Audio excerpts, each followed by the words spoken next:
right, so today's date is, what is it? 19? 4/19/21. And we're doing exponents, which we already did 100%, and square roots, which I went over a little bit with you. This is where I think I went too fast. The exponents, I'm sure you know. The square roots, like, I'm pretty sure like 80% of you kind of got it the first time I talked about it. We'll dive a little bit deeper in today. So remember, with an exponent, you're not sharing your screen. I'm not sharing my screen. Well, that's just terrible. Terrible. Thank you. There we go. All right. Thanks. So we're going to do, why do I keep writing the 4? It should be 5. Exponents and square roots. The 5 is called the base. So the 5 is the base, and the 2 is an exponent. You're also going to learn about exponents next year, but super different and next level. So I'm going to teach you like level 1, basic exponents, and then your 8th grade teacher will teach you like level 20, which you'll use in high school and in college. So it's pretty cool. Exponents do get harder. So I'm here to just teach you the basics. This is called the base. That's called the exponent. You're going to need that information in 8th grade. So remember real fast, if it's 5 squared, that means 5 times 5, which is 25, right? You guys know that. If it's 7 squared, that means 7 times 7, which is 49. Sometimes when they get like larger in numbers, for example, let's say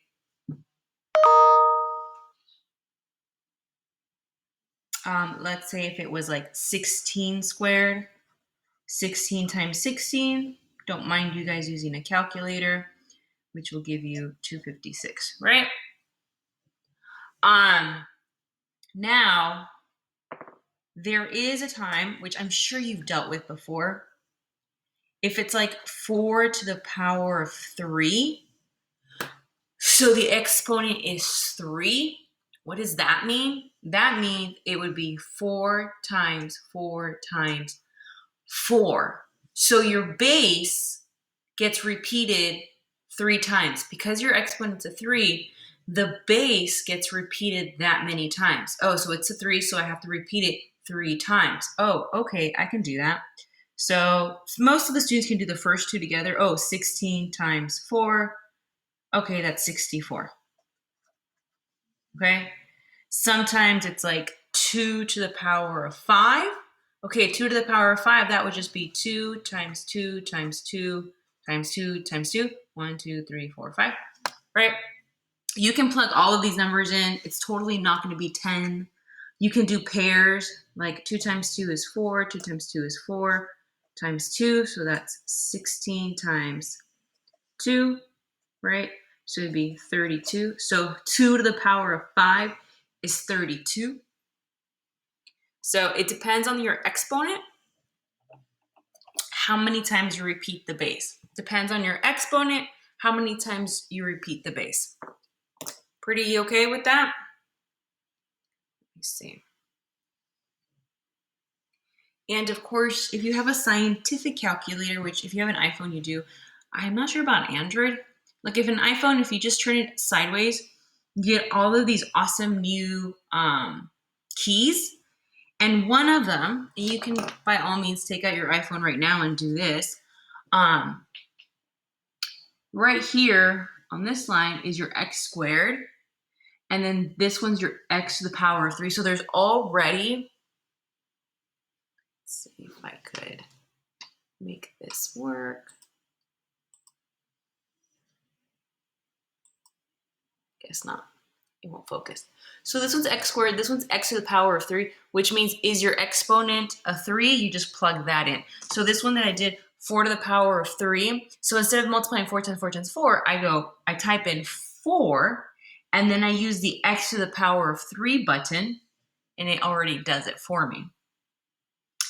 If you see your calculator and it has x to the power of y, x to the power of y, that means your base is x and your exponent is y. So you can like tell it to be any exponent. So this one, 2 to the power of 5. So you would type in the 2 and then you would click on xy, x to the power of y, and then the next number would be 5 because the first number would be your base, the second number would be your exponent, equals 32.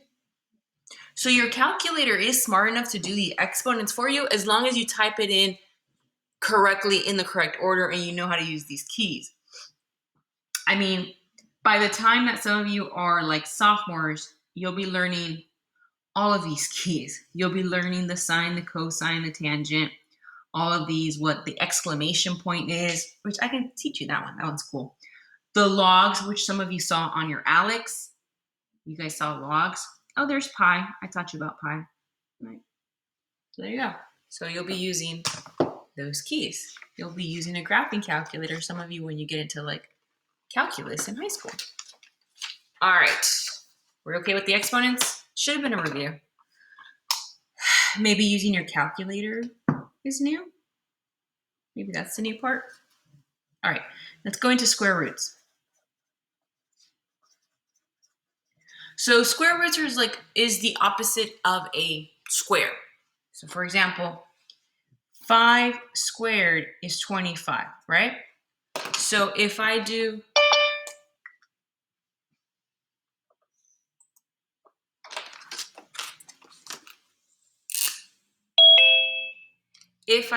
the square root, which looks kind of like a division sign, but it has this extra little line, the square root of 25, it's 5, just 5. Not 5 squared, just 5. So it's the opposite of this one, which I kind of showed you how to do when we were doing circles. Remember that? So square root of 100. Okay, so you're thinking to yourself. Here's your thinking bubble. What times what is equal to 100? And this what times what has to be the same number. So it's like x times x is 100. And x is the same number. So what number times itself gives you 100? And you're all capable of figuring out, oh, it's 10. 10 times 10 is 100. So that's square roots. Square roots are just that. So 144. What's the square root of 144? Think. What number times itself is going to give you 144? Yep, good. 12. Good job. Check. I just saw the chat. Good job, guys. Thank you for participating. Sometimes they get kind of hard. Let me give you a hard one. Oops. Square root of 361. What two numbers multiply together to give you 361? Has to be the same number. Has to be the same number. Well, when they get kind of hard like this that you don't know off the top of your head, or maybe you do. Maybe you do. Maybe you do. Maybe you don't. I don't know. I don't think I would. Well, after today I would remember, but not right now. You use your calculator. So you're going to be using your calculator for the classwork because some of the numbers are going to be kind of funky and you're going to be like, I don't know.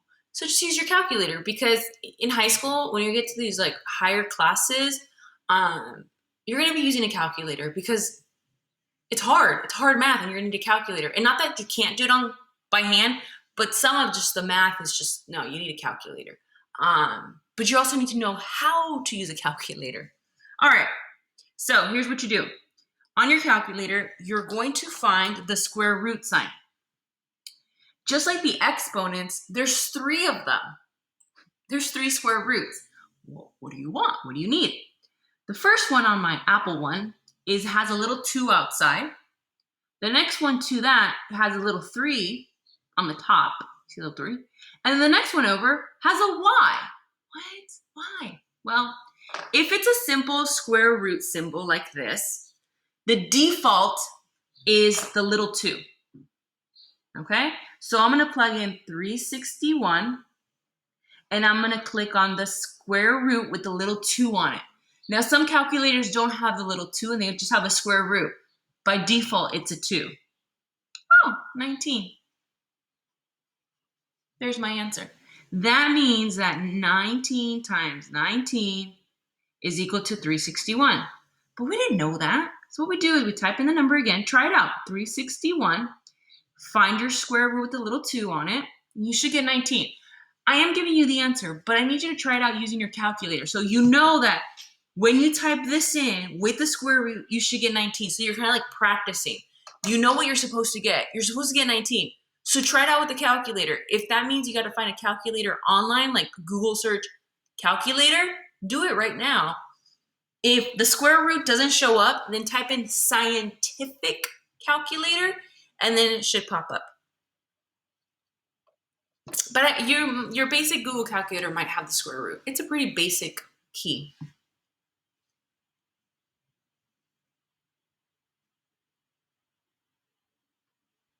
All right, what if I give you the square root of 1,296?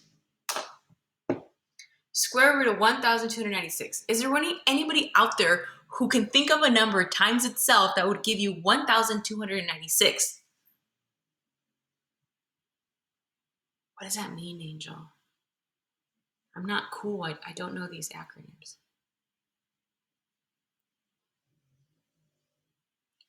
Well,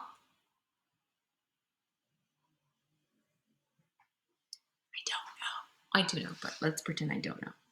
So what you're going to do, type this out, 1296, and then find the key with the square root and see what you get.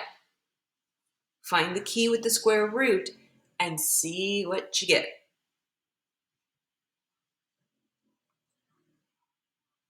Oh, okay, cool. I thought it meant something, you know. These kids are sometimes use like abbreviations, acronyms, and I'm like, what are you guys talking about? All right, 1,296, hit the square root, and what do you get? Yep, you get 36. Very good, Elizabeth. All right. Can you imagine not having a calculator and doing this by hand? Yeah, terrible, horrible. I wouldn't want you to do that. No. No bueno. So calculator time. Now let me just show you something extra. What if it's 3 square root of 64? So this is a little different. It's a little different, has a little 3 on it. What does that mean? That means if it has a little 3, now what you're thinking of 3 numbers that when you multiply it together give you 64. And those 3 numbers are all the same. So when it has a little 3 outside, that means, okay, what 3 numbers gonna give you 64? It's one number multiplied to itself 3 times to give you 64. We actually already did that in the exponents, which is why I purposely chose 64. But let's say we forgot. So if it has a little 3 on it, type in 64, and you're gonna find the one that has a 3 outside, and click on the one that has the exponent of 3 outside. Now, maybe some of you who have the basic calculator on Google, you're probably maybe not going to have the little 3. You're gonna probably have to Google search scientific calculator to see the little 3. If you have an iPhone like mine, it does appear. I'm not sure about the Android. I don't have any experience with those, but I mean, some of your older brothers and sisters might have graphing calculators. I don't know where mine is. It's probably at school. And yeah. All right. So what did we get when we hit the little 3? Square root. We get 4. 4. But if it was the square root of 64, that would be 8. So what's the difference here? Why is this square root of 64 4 and this square root of 64 8? The main difference is this little tiny number. When you see this little tiny number of 3, that means you're looking for a number that multiplied itself 3 times to get 64. When you don't see anything, because they usually leave it blank, when you don't see anything, there's a magical little 2, meaning which two numbers give you 64? So 2 is which two numbers give you 64? What three numbers? Or in like higher math thinking, it's what number to the power of 2 is equal to 64? What number to the power of 3 equals 64? It's just hard sometimes for students to see it this way, especially at 7th grade. But your high school teacher might write it like this. Instead of telling you, like, think about it this way, your high school teacher might be like, nah, x squared equals 64. What is x? And you're like, I'm frantic. I don't know. But you do know. You really do know. It's like, okay, what number times itself gives you 64? 8. What number times itself 3 times gives you 64? 4.